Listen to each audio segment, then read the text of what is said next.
What's up YouTube? Hattie Drago here for another top 10 video. This week I'll be going through my top 10 picks for different themed decks that Future Card Buddyfight tends to use, whether it be based off of an attribute of cards or based off of the archetype of cards. So without further ado, let's get started with Wadar Sarkal. I just like the look of most of the cards from Wadar Sarkal. I'm a big mythology nut, and my favorite part of mythology is the mythological creatures. And there are some really good cards in Wadar Sarkal, like Demonic Beast Grendel is pretty awesome. Colossal Sea Monster Cetus isn't too bad. King of the Forest Zlatarog.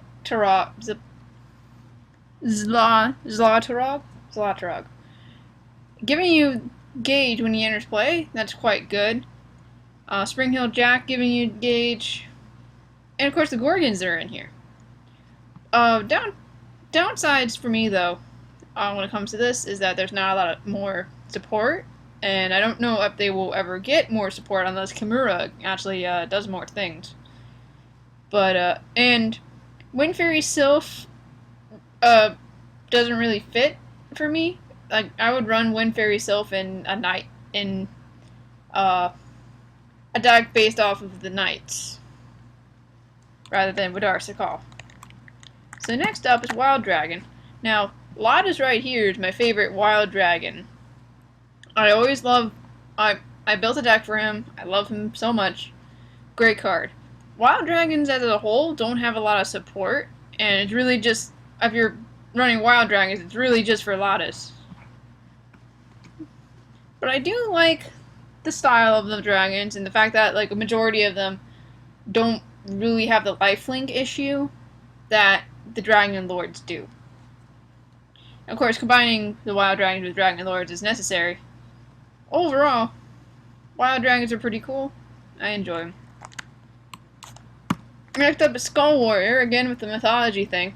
This time we're going to the Japan side of mythology, with Yamagitsune right here being based off of the fox demons from Japan. And just all of these guys, all of these cards, like Aohime, the Cat Shadow, Tempest Goro, let's just look at him for a sec. And the art on Skull Warrior cards, I like a little bit more than some of the other arts that I've seen. Just looks so mystic. It's like mystical and dark without being too dark. I just flat out enjoy. I enjoy looking at the cards from this, and the battle strategy they have is pretty solid. Just sacrificing their own units and bringing them back, and especially with Yamagitsune, whenever that happens, when your Skull Warrior deals damage, you can sack them to draw a card when they were going to get sacked anyway. So I think it's a very valid deck. I would definitely build it. It would probably be my go-to Katana World deck, let's say that. Next up is Jackknife. I like Jackknife more than Drum. That's for sure. But and when the trial decks all came out, and I was more impressed with how Jackknife functioned, like the intricacy when it came to Jackknife on Jackknife on Jackknife, and just build it up. But it's kind of like in Magic. You either build horizontally or build vertically or build up. Whereas you're either building an army of dudes, which is kind of like what Gao does, or Jackknife, it's you're making one guy more powerful and just going direct face with it. And another thing with this is that when the Dragon Ein flag comes out, you could have one Jackknife and another Jackknife, but that's not a good idea. But it's a thing that's possible now. And I love his design too, and his character in the show is great. I'm not a big fan of how they went with the Jackknife Gold Ritter in the anime. But overall, I do like the strategy. Keeping with the Dragon World, we have Thunder Knights. When this came out, this was like the first archetype for me that really screamed archetype when it came out. And the strategy for Thunder Knights is very good. Like, I mean, the Blue Sky Knights exist too, and they're all about gaining life, and that's great. But the Thunder Knights have just much more support, much more synergy. Thunder Formation being their, like, key card. And I kind of wish that Gao had kept this deck. But, of course, the main character needs to improve his deck, like, on every other episode. But whenever your Thunder Knights move, get a gauge and just build up gauge. And that's just great, so you can bring out more things all the time, and the fact that almost everything you have has move. That's just a really well-based strategy, and we know when other archetypes come out, this is, I don't think it's completely phased out yet from the competitive scene. I haven't been able to look at the competitive scene, but it's still a very viable deck type, I think. Well, maybe not against Death Rulers or Black Dragons, or Darkest Dragon World in general. Speaking of which, Purgatory Knights is my next one, and this is one that I wasn't as excited for at first, but I started reading the lore behind them after the episode where Demios is like, what does he say? Hello, friend from my home world. And I was like, wait, oh, that's pretty cool. And I just recently, today actually, which made this is the reason Purgatory Knights is higher up on my list than it would be, is the whole lore that they're from Dragon World. Darkness Dragon World is trying to invade Dragon World. The Purgatory Knights went into Darkness Dragon World, sealed the gate, and protected the gate from having the Darkness Dragon World invaded again. And that's awesome. I think that is some really good flavor. And then the Thunder Knights had to take over, and that's why they exist. I thoroughly enjoy it. And the battle strategy with Purgatory Knights is pretty good too. And this is probably the best archetype that will fit with the Dragon Iron and Dragon Throne strategy, although that's not what I'm going to be doing with the Dragon Throne, Dragon Iron. And just all the synergy with this, and this kind of reminds me of Skull Warrior too, in a way, where you self-sacrifice your guys to get bonuses, although it's a little different than Skull Warrior. Overall, I enjoy their design.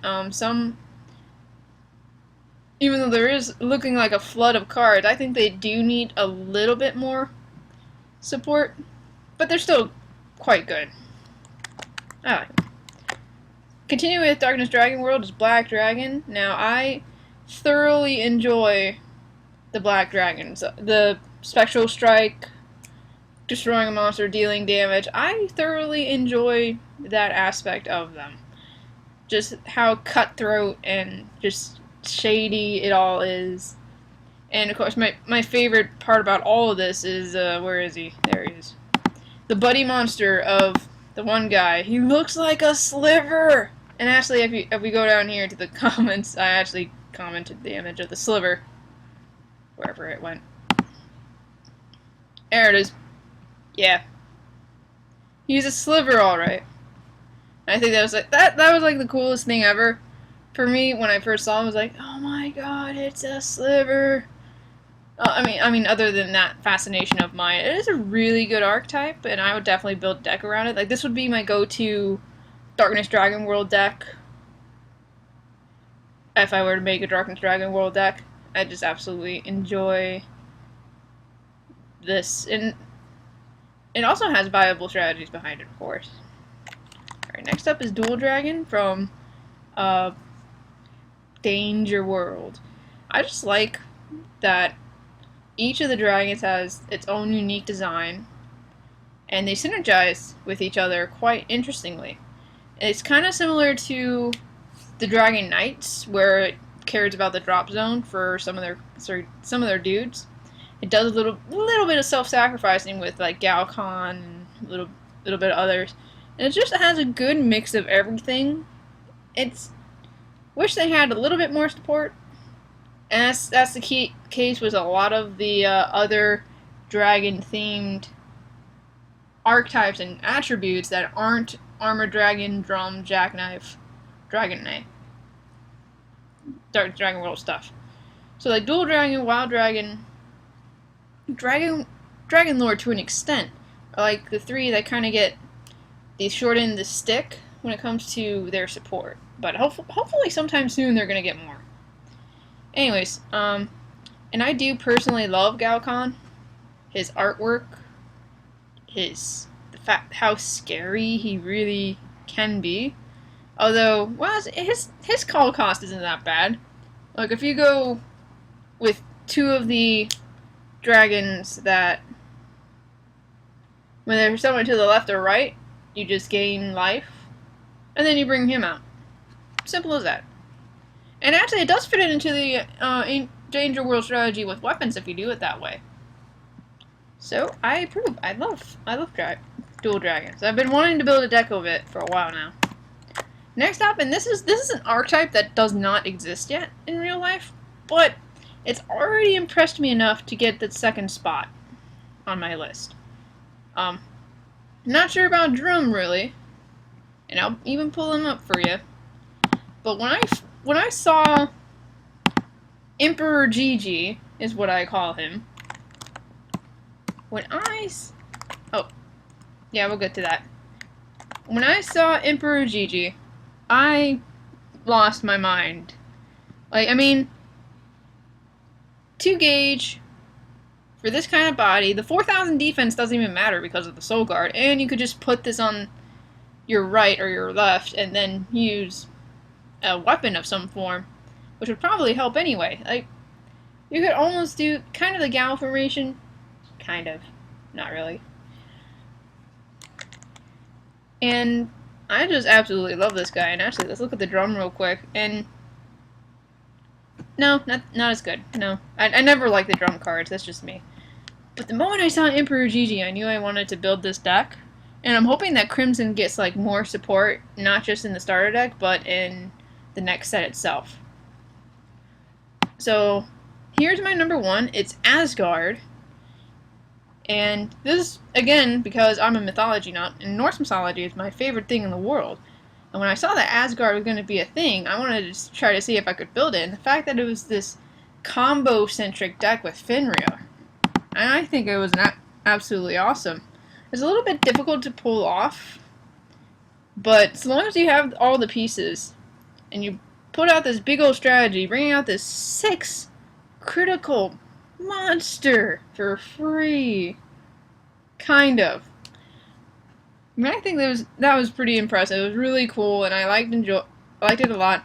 The only downside for me was this stupid spell card that they came out with. It kind of made me cry on the inside because I was like, why did you make this card so specific like this?